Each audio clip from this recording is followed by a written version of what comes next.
Hello friends, Sri Lanka's president is on a 2-day official visit to India. This is what we'll be analyzing today. If you want to download the slide, you can go to the description box, the link will be there. If you want to listen to this video in Hindi, then also you can see the link in the description box, or you can visit our another channel, Prep Easy. The context is Sri Lanka's president Ranil Wickremesinghe is in Delhi for 2-day official visit. So let us first understand what is the equation of Ranil Wickremesinghe with India and what are the other final aspects of India and Sri Lanka relationship. See, first of all, let us talk about his appointment last year. In 2019 parliamentary elections, United National Party, which is of Ranil Wickremesinghe, it lost. In fact, he had lost his own seat also, and later on he was nominated to the parliament as the Prime Minister to President Gotabaya Rajapakse. But later on, Argalaya movement took place. It was because of the economic crisis which was facing Sri Lanka. People ousted Gotabaya Rajapakse, and later on, the MPs in the parliament, they elected Ranil Wickremesinghe as their president. Generally, the president in Sri Lanka is directly elected by the people himself. But this time, what happened was that since there was an economic crisis and Gotabaya had fled, therefore the MPs, they came together and by a majority they elected Ranil Wickremesinghe. Now, when he became the president also, India did not really give any warm welcome to Ranil Wickremesinghe. In fact, if we look at the historical relations, we see that whoever becomes the president is generally received very warmly in India. So basically, in fact, in 2019 itself, when Gotabaya Rajapakse had become the president, at that time, our External Affairs Minister S. Jaishankar, he had went to Sri Lanka and he had invited Gotabaya Rajapakse for a visit. Within that month only, that is November, when he became the president, Gotabaya Rajapakse had visited India also, showing his reciprocation of the Indian warmth. And then again, later on also the relations progressed. But we saw that economic crisis, it weakened Gotabaya Rajapakse. And when actually Ranil Wickremesinghe became the president, the same warmth was not displayed by India for him. First of all, it is now almost 1 year since he took over as the president, then that he is visiting. It has been customary till now that any president, Sri Lankan president, visits India within 1 month of his election. But this time it has not been happened, and it is 1 year since he visited, since he took over his office, and now the visit is taking place. Secondly, even when he became the president, India did not really show exceptional warmth when it messaged Ranil Wickremesinghe. In fact, Indian Prime Minister Mr. Modi also, he was not, when he messaged, he congratulated the president, he also did not really send any special congratulations, and it took almost 1 week for him to send this congratulatory message. So despite the point that India has been forthcoming in its help to tide over the economic crisis for Sri Lanka, the political standoff is continuing, and we do not see any warmth in political relations as such.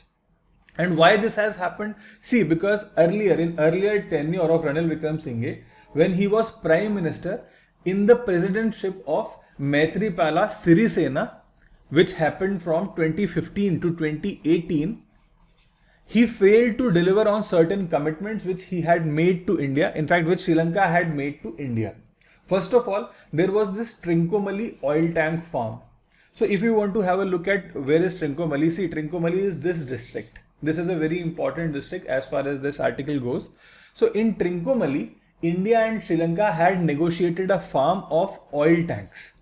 There would have been 99 oil tanks, each one with a capacity of 12,000 kiloliters of oil which could be stored in them.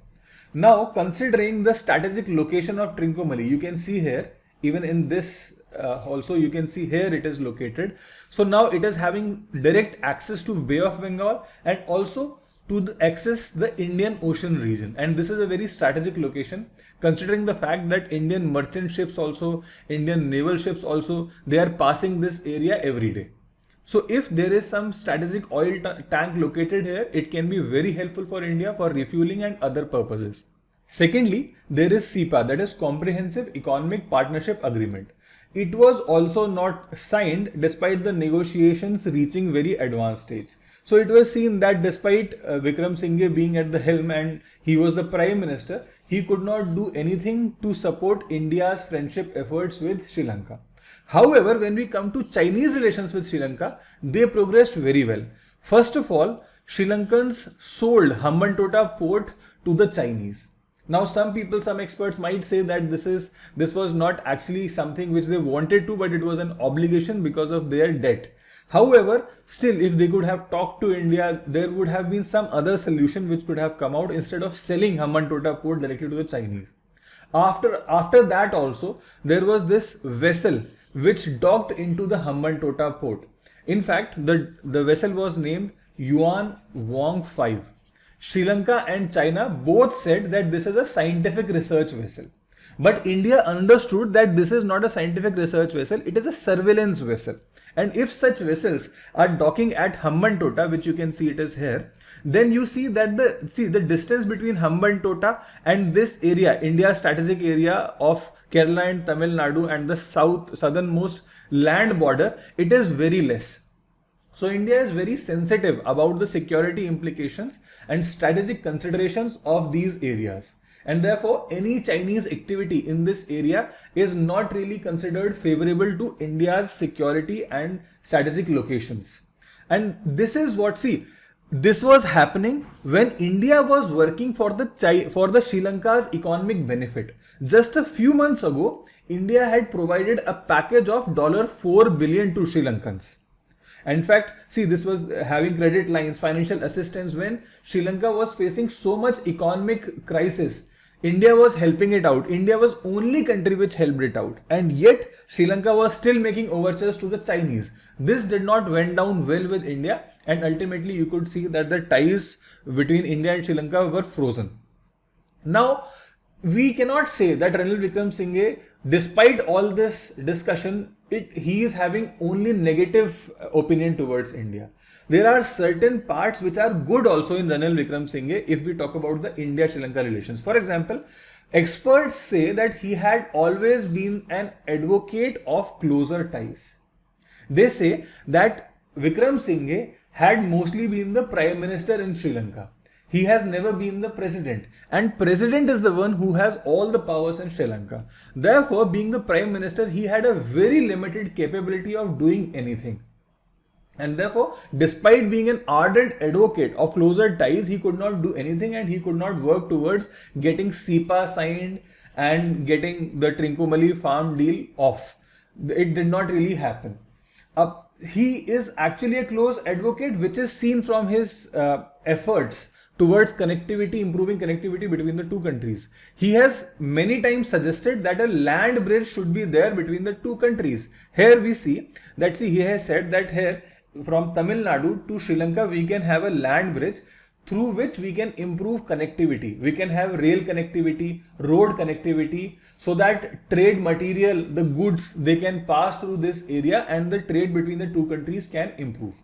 Secondly, he has also said that South Indian states in India like Kerala, Tamil Nadu, Karnataka, Andhra, Telangana, these states, they are very developed states. And therefore, he has suggested that Sri Lanka should work towards carving out special trade areas with South Indian states, so that the economic growth which they are achieving, it can also translate into economic growth for Sri Lanka as a country.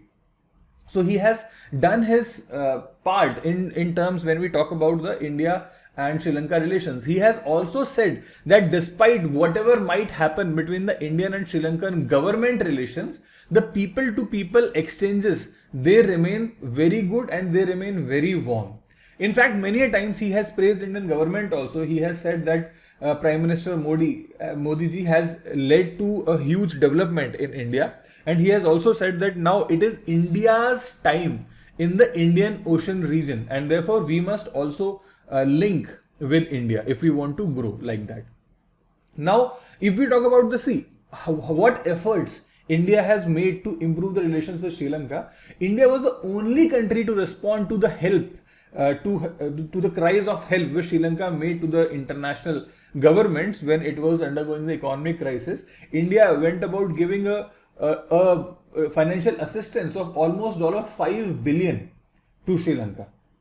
In fact, after this financial assistance which India gave to Sri Lanka, many deals saw their finalization. First of all, this Trincomalee oil tank deal, which I showed you. Apart from that, there was also a renewable energy project which Adani Group had finalized in the Mannar region. Let me show you where is Mannar. See, if we talk about Mannar, this is Mannar. So this is Mannar, and remember this is Jaffna area. So these areas, if you see here, this is Jaffna and this is Mannar region. So a renewable energy project, it was finalized by the Adani Group in Mannar. Now this is very close to India, and therefore India's private projects also are welcome here. Apart from that, the problem is that Jaffna, which I just showed you, in that a Chinese project was taking place, which was about a solar and wind project. Now if there is any project of China which is very close to Indian border, as is visible here, see, this is Jaffna, which is very close to Tamil Nadu here, it will not be obviously be liked by India, and therefore Sri Lanka at this time agreed to cancel this Chinese project. And that is how, in fact, we now learn that Sri Lankan and Indian relations went off well in this time when India provided the financial assistance. Also, we saw that connectivity projects, they have improved. Flights have resumed between Chennai and the Palali airport in Sri Lanka. Apart from that, we have also seen that more connectivity projects between Jaffna and Tamil Nadu are in pipeline. We will see how and when they progress. But then there is also a feeling that, see, in Sri Lanka's people, whether they have been promoted by China or some other elements, but there is a feeling that India is, when it has provided the financial assistance, it is also trying to get it back, and it is extracting a very heavy price for that. And why is that? See, there is this history of suspicion between the two countries. Why? Because of the Tamil question. This is the challenge, Tamil question. Let us discuss this. Basically, what happened was, see, the Sri Lanka, in the northern part of Sri Lanka, we have the Tamilians. The Tamil people who were taken from India, this Tamil Nadu, these Tamil people, they were taken to Sri Lanka to work on farms. Later on, they remained there. Now, still the Tamil people in Sri Lanka and the Tamilians in Tamil Nadu, they have great contact also, and they have relationships. Since they have, the cultural ties are very strong here. And therefore, what happened was that at some point, that is in 1980s, what happened was that a militant organization, Liberation Tigers of Tamil Eelam, it wanted to carve out a separate Tamil state initially, but later on it started saying that we want a Tamil country called as Tamil Eelam for ourselves. And in fact, initially India supported it. India gave it food also, medicines also, it gave its training, it gave them arms also, arms and ammunition also. But later on, India realized that if Tamil Eelam is formed, there is a chance of separatism in this Tamil Nadu area also. It might be possible that Tamil Eelam will be formed by uniting the areas of Tamil Sri Lanka and the Tamil areas in India. And therefore, later on in 1987, India signed a deal with Sri Lanka, India-Sri Lanka Peace Accord, under which India then agreed to withdraw its support to the militants. And many of the militant groups, they laid their arms. They said that, okay, since India has now signed the deal, we will also not fight anymore with Sri Lanka. Only LTTE, Litte, which we call, it did not lay down the arms. So what happened was that India sent the India peacekeeping force, so that this process could happen very easily. And this peacekeeping force, it was not to have any major military operations here. However, Litte started attacking this Indian army force, and ultimately Indian army also started to reply. And when it started to reply, then ultimately we saw that Sri Lankan people, they started feeling a feeling of resentment towards India and Indian army. So at that time, when 1987, that peace accord, it happened, it was signed, it was agreed that the central government in Sri Lanka, it will be devolving the powers to provincial governments, which will be including the northern province here in Jaffna also, and the eastern provinces where Tamil people will be living. This was supposed to be called 13th Amendment to the Sri Lankan Constitution. However, till now this has not happened. The Sri Lankan government, it has not devolved the especially the police powers and the land powers to the provincial governments. And now the Tamil people who are living in India also and in Sri Lanka also, they have many a times asked the Indian government to interfere and ask the Sri Lankan government to devolve these powers so that they can have provincial autonomy. And since that time, when Indian army withdrew from Sri Lanka, the Sri Lankan people, they have been having a feeling of suspicion towards India. So this is the major issue. This is one challenge. Second challenge is about China. See, China is having huge investments in Sri Lanka. We see that their investments total almost 18% of GDP. And out of the total foreign debt of Sri Lanka, 10.8% is from China itself. And therefore, if they are having so huge assets in there, then we see that India is having suspicions about its own security and the extent to which these Chinese friendship towards Sri Lanka will happen. So these issues will have to be negotiated. But now let us see that what are the areas in which India and Sri Lanka, they can go further and they can improve their relationships. First of all is the ETCA. ETCA, it is the modified form of CEPA, which we are expecting to be signed in this visit of Sri Lankan president. This is called the ETCA. The full form is Economic and Technical Cooperation Agreement.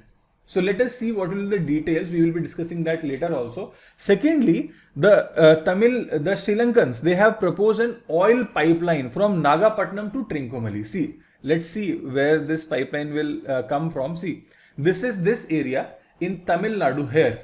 This area is Nagapattinam, where India is having an oil refinery. From that area, a pipeline needs to be come to here. Needs to come to this place. This is Trincomalee. You can see here this concave, this area. This is Trincomalee. This Trincomalee Harbour. From that, this pipeline can then further go to Colombo. It can be further extended to Colombo so that Sri Lanka is not facing any oil crisis. So this Trincomalee to Nagapattinam pipeline can solve energy crisis in Sri Lanka, and that is what Sri Lanka wants from India. Secondly, an underground electricity grid under the water is also being proposed by Sri Lanka, that if you give us electricity and we can connect with Indian electricity, then also it will be very favorable to Sri Lanka. Also, the developmental assistance which is being given to Sri Lanka by India is now in the nature of aid, which is being given to tide over the economic crisis. But then again, it will be beneficial. Experts say that it will be much more beneficial if it is reciprocal. In fact, the JICA model can be very important. What is JICA? JICA is basically Japan International Cooperation Agency. It gives loans to the countries, and India is the largest loan recipient from JICA. Till now, total cumulative investment from JICA to India is almost $38 billion. So basically, initially when it was giving money, that money was being used for very basic provisions, basic necessities like even food. But now it has now changed. Now this investment is happening in infrastructure, that is like metro construction, so that the economy would improve.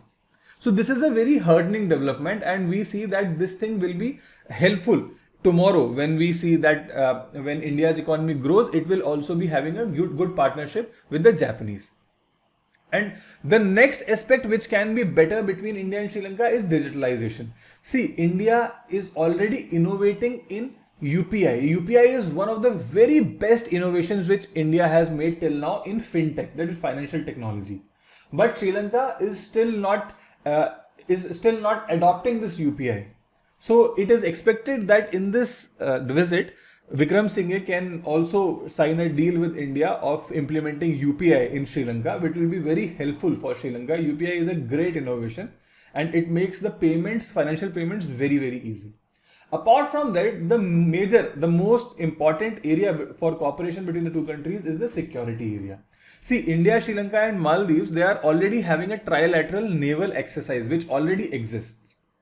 In fact, there is also Colombo Security Conclave, which is led by the NSA of the respective countries, that is National Security Advisors. Apart from India, Sri Lanka, Mauritius, Bangladesh and Seychelles also are members. Here, what is important is to remember that India is willing to provide all help to Sri Lanka, provided that Sri Lanka is also listening to India's concerns about its security and strategic obligations in the Indian Ocean region, and it is not leading Chinese to come into this region and disturb the Indian security. So these are the major points of concern which are there between India and Sri Lanka. If you like this video, please like, share and subscribe. Thank you.